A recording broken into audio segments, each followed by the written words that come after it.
Kuliner legendaris ini jadi menu favorit untuk mengisi perut saat berkunjung ke Semarang. Ada mangut belut dan endas manyung. Walau beda ukuran, kenikmatannya udah jaminan. Bagi yang suka sensasi rasa ekstra pedas, mangut belut cocok jadi pilihan. Kalau suka pedas yang biasa aja, sajian endas manyung paling aman buat kalian. Jangan ragukan kelezatannya, fams. Mangut belut dari Semarang ini nikmatnya nggak ada lawan. Gurih dan lembutnya daging belut asap menyatu sempurna dengan kuah pedas yang menggigit. Secara sederhana, mangut berarti gulai pedas dengan nuansa Jawa. Aneka ikan yang diasapi bisa jadi pilihan. Kalau mau sensasi daging yang lebih tebal dari mangut belut, bisa coba endas manyung. Endas atau kepala ikan manyung emang punya ukuran jumbo. Untuk satu kepalanya bisa disantap 2-3 orang. Bagian kepala ini nikmatnya komplit. Nggak bakal kecewa deh. Rumah makan spesial Belut Hajah Nasimah bisa dibilang sebagai spot kuliner legendaris yang wajib dikunjungi saat ke Semarang. Buka sejak tahun 1978, rumah makan ini jadikan mangut belut dan endas manyung jadi menu unggulan. Saking favoritnya, kedua menu spesial ini bisa terjual hingga ratusan porsi setiap hari. Tenang, fams, di sini juga tersedia aneka menu lain yang nggak kalah enak kok. Kalau mau menikmati seporsi mangut belut, harganya cuma Rp25.000, fams. Kalau mau cicipi kelezatan endas manyung, cuma sekitar 80 ribuan aja. Tergolong murah dan sebanding sama ukuran juga kelezatannya.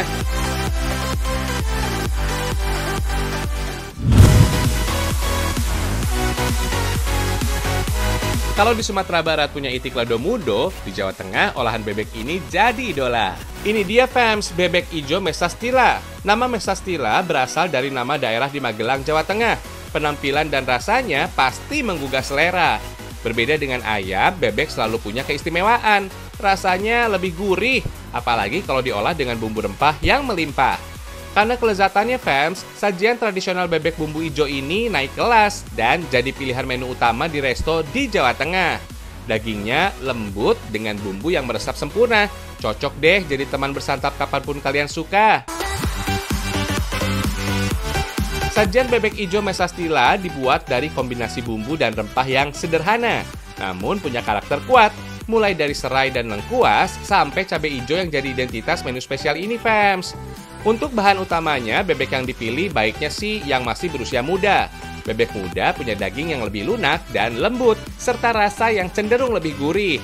Fams, mengolah bebek emang nggak bisa sembarangan. Kalau sampai salah dan nggak sabaran, daging bebek bisa alot alias keras saat disantap. Yang umum di Indonesia, bebek biasa diolah dengan cara digoreng atau dimasak dengan aneka jenis sambal. Bebek ijo mesastila dari Jawa Tengah ini salah satunya. Semua bumbu ini cukup diiris halus untuk keluarkan aroma aslinya. Supaya wanginya lebih maksimal, irisan bumbu ditumis terlebih dahulu. Bebek emang punya aroma amis yang khas, yang bisa merusak selera makan kalau salah mengolahnya. Untuk mengurangi aroma amisnya, marinasi daging bebek bersama garam, lada, dan perasan jeruk nipis. Setelah dimarinasi, bebek direbus, fams. Nah, proses perebusan daging bebek ini sangat makan waktu. Butuh waktu 2 jam atau lebih supaya teksturnya empuk. Kalau tumisan bumbunya sudah harum, bisa lanjut diulek. Katanya sih sambal ijo ini berasal dari Sumatera Barat yang biasa disebut sambal lado ijo. Di tanah Jawa, sambal sudah ada dalam manuskrip Serat Centini yang dibuat pada abad 18. Katanya sebanyak 46 jenis sambal terdapat di dalamnya. Masakan dengan cita rasa pedas selalu bikin kenikmatan bertambah. Gak heran menu pedas banyak diadopsi pada aneka masakan khas Nusantara. Tapi tenang, bebek ijo mesastila ini masih aman disantap bagi kamu yang gak terlalu suka pedas berlebihan. Berbeda dengan itik lado muda dari Minang, sajian bebek dari Magelang ini pakai tambahan santan. Kali ini masaknya gak perlu durasi lama, berhubung bebek sudah direbus sebelumnya. Tinggal tunggu santannya matang aja, fams. Bebek ijo mesastila biasa tersaji bersama sayuran pendamping seperti pokcai. Gizinya jadi seimbang, fams. Mantap lah!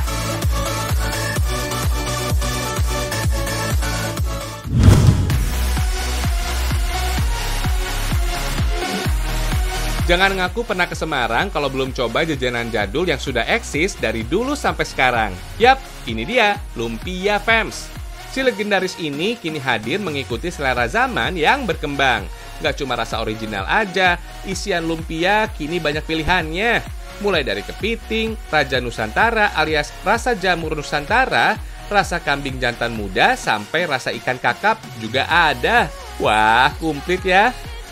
Lumpia nggak cuma jadi simbol kuliner dari Semarang atau Jawa Tengah saja. Lumpia sudah menjadi ikon kuliner Nusantara yang sempat ingin diakui oleh negara tetangga kita. Lezatnya lumpia dari Semarang memang sudah paling nendang. Isian rebung di dalamnya padat dan penuh kenikmatan. Bagi yang suka sensasi renyah di luarnya, lumpia goreng bisa jadi pilihan kok. Kalau mau yang tetap lembut kulitnya, lumpia basah bisa dicoba. Semuanya makin enak dengan cocolan saus manis gurih dan daun bawang segar. Legenda lumpia dari Semarang berawal dari kawasan ini, fams. Tahun 2017 lalu, kampung ini dinobatkan sebagai edukasi lumpia. Gak heran kalau kawasan Brondongan jadi berjuluk markas lumpia. Setiap harinya, aktivitas pembuatan lumpia nggak pernah berhenti di rumah-rumah warga di kampung ini. Kunci kelezatan lumpia Semarang terletak pada isinya. Dari dulu sampai sekarang, resep dasar isi lumpia Semarang terus dijaga kualitasnya. Ditetapkan sebagai warisan budaya nasional tak benda, lumpia dari Semarang dipelopori oleh pasangan suami istri, Chowa Taijo dan Mbok Wasi sejak tahun 1870. Secara turun-temurun, generasi penerus dari pelopornya tetap mempertahankan tradisi membuat lumpia, mulai dari lumpia Mataram hingga lumpia dari Semarang. Rebung yang dipakai sebagai isi lumpia nggak boleh sembarangan. Rebung berasal dari tunas muda, pohon bambu yang berbau menyengat dan bisa merusak selera makan. Dengan pengolahan tepat dan campuran bahan seperti telur, udang, bawang goreng, dan aneka bumbu, isian lumpia Semarang menjadi istimewa. Sebagai jajanan tradisional, lumpia kini tampil lebih berkelas. Seperti toko lumpia yang sudah buka sejak 2014 ini, fams. Bukan sekedar jadi oleh-oleh, pengunjung bisa menyantap lumpia dengan suasana ala kafe. Walaupun konsepnya modern, lumpia yang dibuat ini masih memiliki satu garis keturunan dari pelopor pembuat lumpia Semarang di abad 19 lalu. Resep kelezatannya tetap original dengan sentuhan inovasi rasa yang mengikuti selera zaman.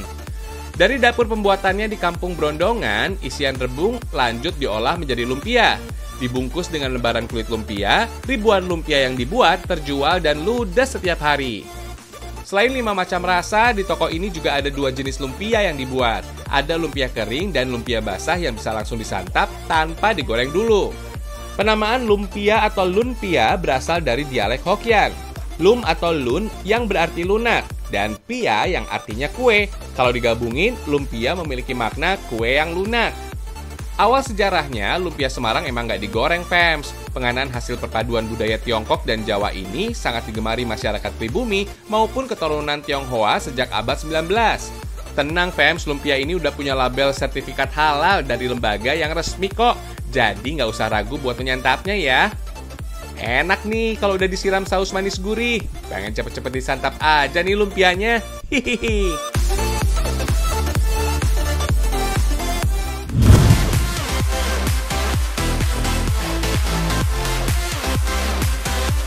Buat menu sarapan, makan siang atau santapan malam, tahu gimbal dan mie kopiok dari Semarang udah paling nendang. Kedua-duanya nggak terlalu bikin kenyang. Sajian ini punya sensasi kenikmatan yang berbeda. Tinggal dipilih aja deh suka yang mana.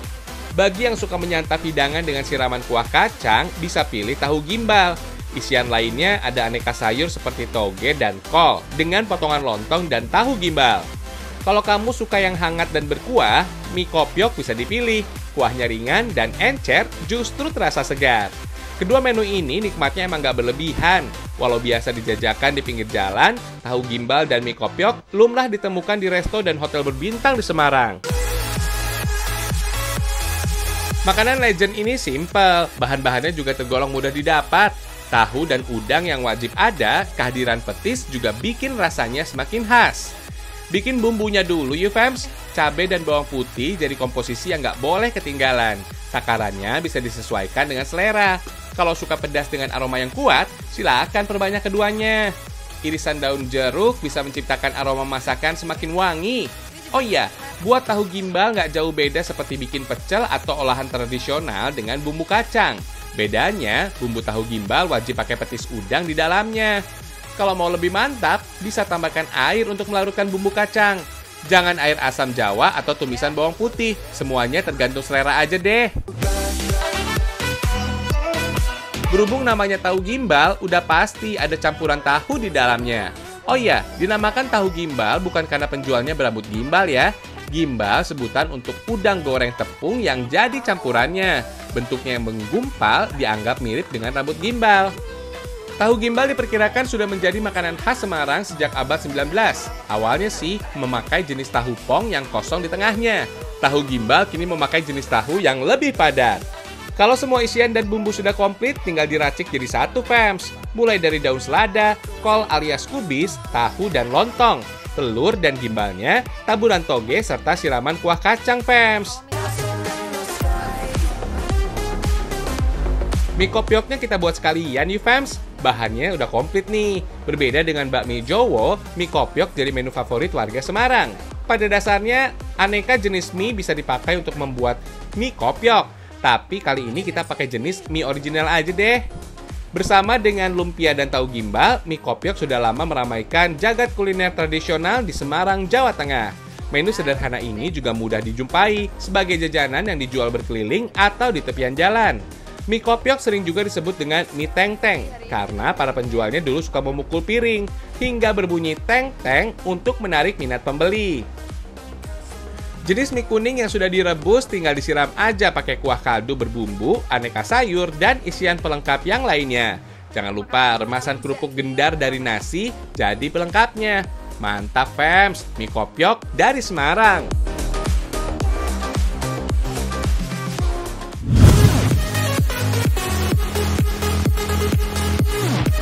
Nggak soal makanan aja, di Semarang ada sajian pencuci mulut yang segar dan melegenda.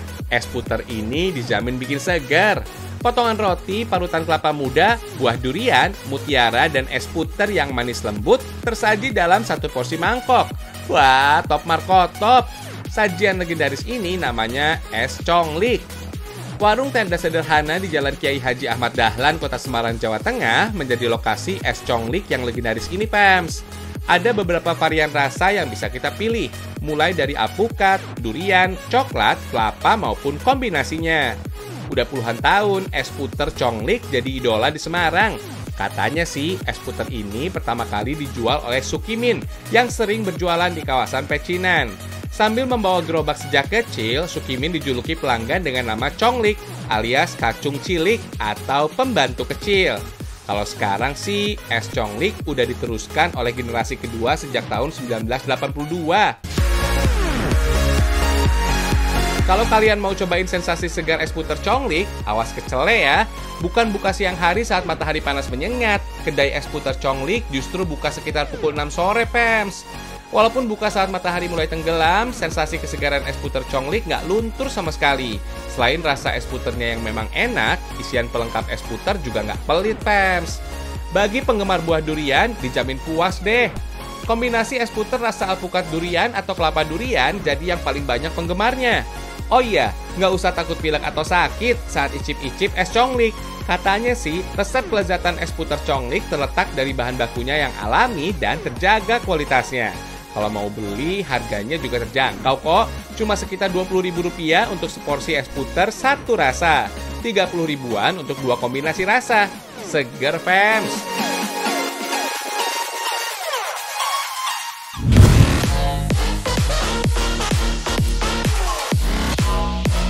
Ini dia, Fems, bolu batik. Perpaduan kelezatan kue dengan seni membatik yang artistik. Hasilnya cantik. Keren banget ya, Fems. Ternyata membatik nggak cuma di atas kain aja. Membatik di atas kue bisa dapat 2 keuntungan sekaligus. Dapat cantiknya, dapat enaknya. Hihihi. Kalau nggak percaya, cobain sendiri deh, Fems.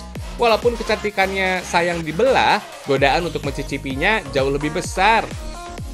Saat bolu dipotong, udah kelihatan banget lembutnya. Selain tampilannya menarik, rasa dan tekstur bolu batik istimewa. Kudapan ini cocok banget untuk nemenin waktu santai kalian. Bolu dengan sensasi rasa susu dan isian krim keju di tengahnya jadi perpaduan yang bikin nagih. Oh iya, bolu adalah kue yang populer di dunia. Berbahan dasar tepung terigu, gula, dan telur, kue bolu terbilang mudah membuatnya. Kalau untuk bolu batiknya sih ada tambahan susu bubuk dan kental manis, pengembang dan bahan pelengkap lainnya. Bolu batik ini menjadi hasil kreasi saat datang ke kota Gudeg, Yogyakarta. Dari tahun 2016 yang lalu, bolu batik ini mulai dipasarkan. Sebelum membatik, adonan kue bolu harus dibuat dulu. Semua bahannya harus dimixer untuk ciptakan tekstur adonan yang lembut dan mengembang. Setelah 10 menit dikocok, hasilnya seperti ini nih. Tinggal campur dengan komposisi bahan yang tersisa. Kalau mau hasilnya sempurna, proses pengadukan harus satu arah, fams. Jangan lupa, bikinnya harus sambil senyum ya. Hihihi. Jangan lupa campuran kental manis dan minyak goreng supaya nggak lengket rasa susunya. Sekarang bikin adonan motif batik yuk. Masih dari telur, tepung, dan pengembang. Bedanya, adonan tinggal diberi pewarna makanan yang dibutuhkan. Sip lah, proses membatik udah bisa dimulai nih.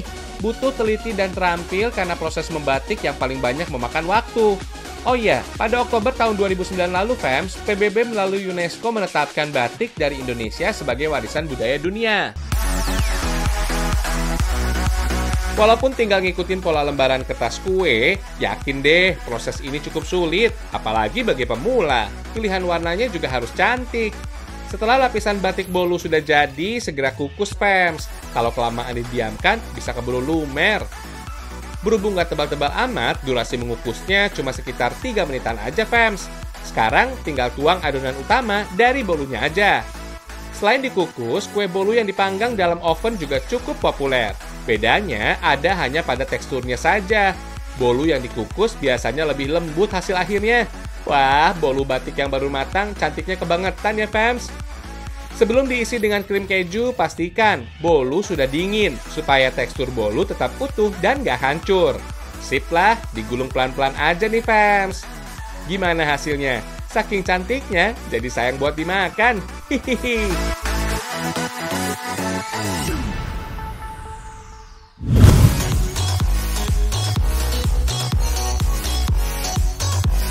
Semarang juga jadi tempat yang tepat buat senang-senang. Kalau nggak sempat buat keliling Jawa Tengah, luangkan waktu sejenak berkunjung ke Grand Mairakaca.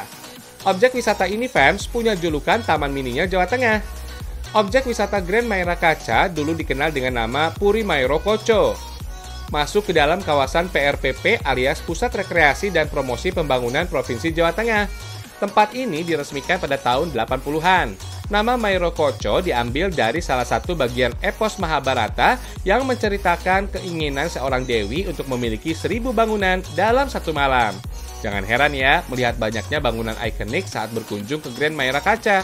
Di sini, fams, ada sekitar 30-an lebih anjungan dari berbagai kabupaten dan kota di Jawa Tengah.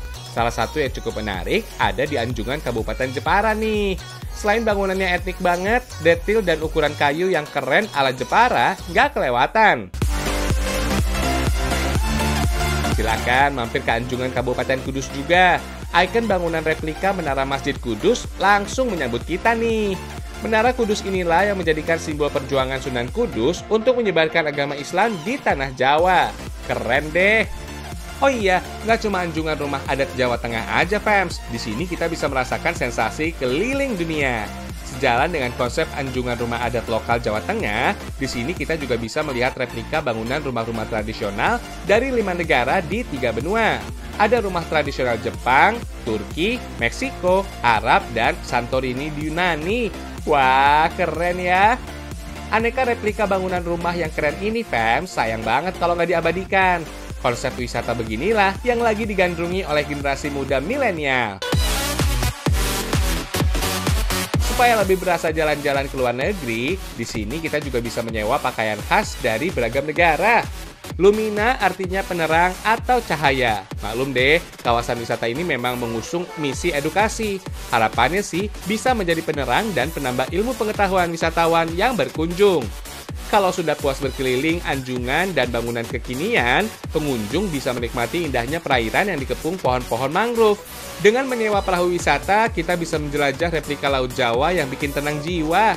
Enjoy banget, fams, pastinya. Mulai dari ibu-ibu sampai anak-anak, dijamin betah. Selain berkeliling dengan perahu wisata, kalau pengen lebih sehat, bisa jalan kaki, melintasi jogging track di sepanjang kawasan hutan mangrove ini. Ayolah fams, segera agendakan liburan penuh edukasi ke tempat ini.